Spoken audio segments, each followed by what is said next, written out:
Ok.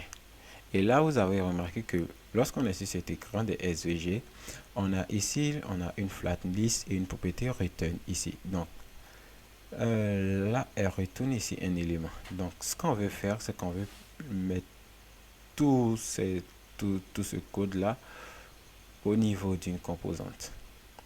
Donc, au niveau des composantes, on va créer ici une nouvelle composante qu'on va appeler, on va créer un nouveau dossier ici qu'on va appeler, comment est-ce qu'on va l'appeler? On va l'appeler activity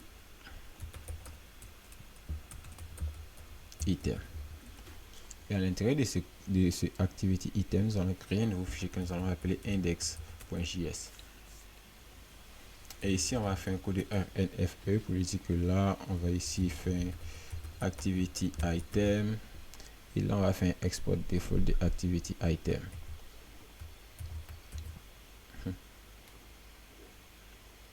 Et là, on va copier tout ce code-là et aller le mettre directement dans le activity item.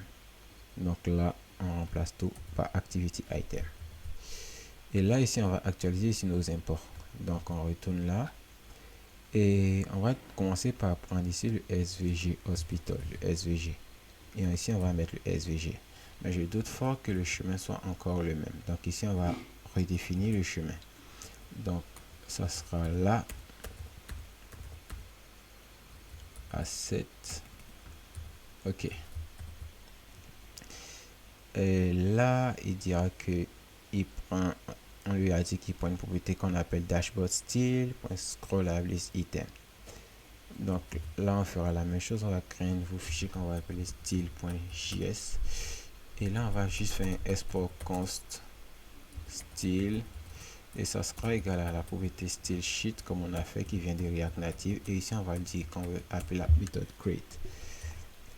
Et là, on a une propriété scrollable item.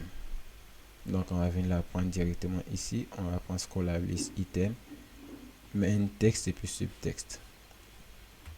Et eux, on va les envoyer au niveau du style de la composante. Et là, au niveau du style de la composante, ça sera plus dashboard style qu'on va appeler, ça sera style tout simplement. Donc, ça sera style.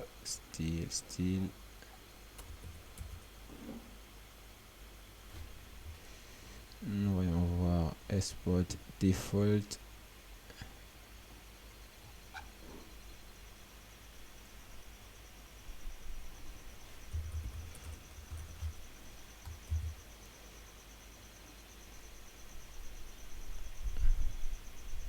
Et là, je me suis trompé d'écran, ce n'est pas là le problème.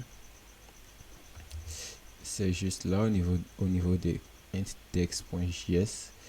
Au lieu de dashboard style, je dois importer style.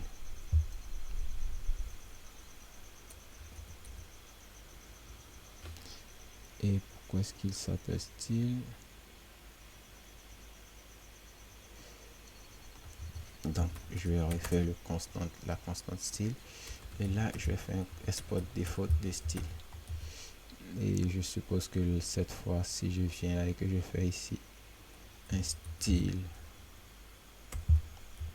et que j'applique ça, il sera bien. Et maintenant, si je retourne au niveau de l'écran des home, et là, lorsque je fais le return, je vais appeler ici la composante que j'ai créée. Donc, la composante ici, c'est activity item.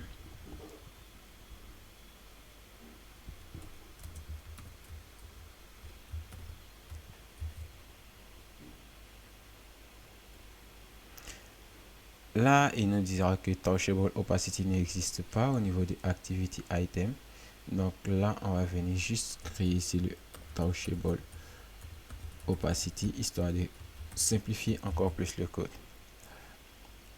Donc, il dit que la propriété item n'existe pas. Ok.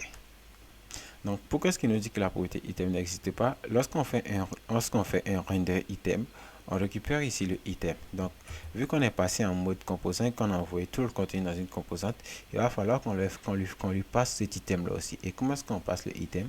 On vient ici, on fait item. On dit que l'item qu'on veut passer est égal à l'item qui est là. Et au niveau de la composante activity item. Si je vais récupérer ici ce item qui est passé en paramètre, j'ai juste à faire ça et lui dire que j'attends de recevoir une propriété item. Et rien qu'en faisant ça, on retombe encore sur le même design, mais cette fois on a le code qui est vraiment simplifié et on n'est pas vraiment surchargé.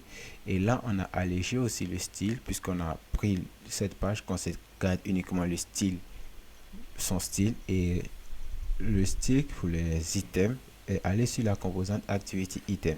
Et là on a encore notre scroll view qui fonctionne et on n'a vraiment rien changé.